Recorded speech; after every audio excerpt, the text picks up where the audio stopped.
సిద్దిపేట జిల్లా గజ్వేల్ ప్రజ్ఞాపూర్లోని అన్నపూర్ణ విశ్వేశ్వర ఆలయం కాలనీలో మట్టి గణపతి విగ్రహాన్ని ఏర్పాటు చేసి అత్యంత భక్తి శ్రద్ధలతో నవరాత్రి వేడుకలు నిర్వహిస్తున్నారు. గురువారం వినాయక నవరాత్రి పూజల్లో పాల్గొన్న యువ నాయకుడు వినోద్ మాట్లాడుతూ, పర్యావరణ పరిరక్షణ కోసం ప్రతి ఒక్కరూ కృషి చేయాలని, అందులో భాగంగా మట్టి గణపతి విగ్రహాన్ని చాలా సంవత్సరాలుగా ఈ కాలనీలో ఏర్పాటు చేసుకుని విశేష పూజలు నిర్వహించడం జరుగుతుందని అన్నారు. ఆ గణనాథుడి అనుగ్రహంతో అందరూ బాగుండాలని ఆకాంక్షించారు. ఈ కార్యక్రమంలో నాయకులు పాత రాజు, రాము, గాడిపల్లి నాగరాజు, కాలనీ వాసులు తదితరులు పాల్గొన్నారు. గణేష్ నవరాత్రి శుభాకాంక్షలు. మరి గత 4 సంవత్సరాలుగా మా గజ్వేల్ శివాలయం కాలనీలో మట్టి గణపతులను ప్రతిష్ఠిస్తూ అందరికీ మట్టి గణపతులను ప్రతిష్ఠించాలని చెప్పేసి చాటి చెప్తూ, మరి మట్టి గణపతులు ప్రతిష్ఠించడం ద్వారా పర్యావరణాన్ని రక్షించిన వాళ్ళం అవుతాం.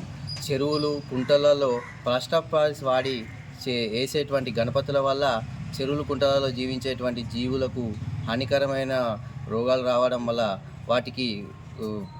వాటి ఆరోగ్యాలు ఖరాబై వాటి ద్వారా మన ఆరోగ్యాలు ఇట్లా ఖరాబ్ అయ్యే అవకాశం ఉంటుంది.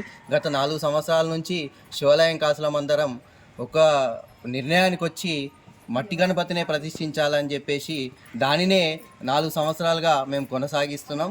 ప్రతి ఒక్కరూ పర్యావరణానికి హాని కలుగజేసేటువంటి ప్లాస్టర్ ఆఫ్ పారిస్ గణపతులు కాకుండా మట్టి గణపతులను ప్రతిష్ఠించి మరి 9 రోజులు నియమ నిష్టలతో పూజలు చేసేటువంటి మనము ఆ ప్లాస్టర్ ఆఫ్ పారిస్ తోటి చేసేటువంటి వినాయకులను తీసుకెళ్ళి చెరువులలో వేసి వాటి ద్వారా మరో జీవులను హింసించే కారణాలకు గురవుతున్నాం.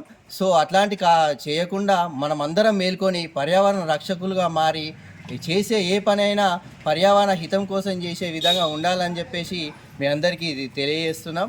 ఈ మట్టి గణపతులు ఇలాగే కొనసాగి మునుముందు మరింత వైభవంగా, మరింత అందరికీ తెలియజేసే విధంగా మా శివాలయం కాలనీ నుంచే మరోసారి మొదలుపెట్టి ఇంకా వైభవంగా చేస్తాం. దీన్ని అందరూ పెద్దలు, శివాలయం కాలనీ వాసులు అందరూ ఈ విధంగానే వెళ్ళలా సహకరిస్తున్నారు.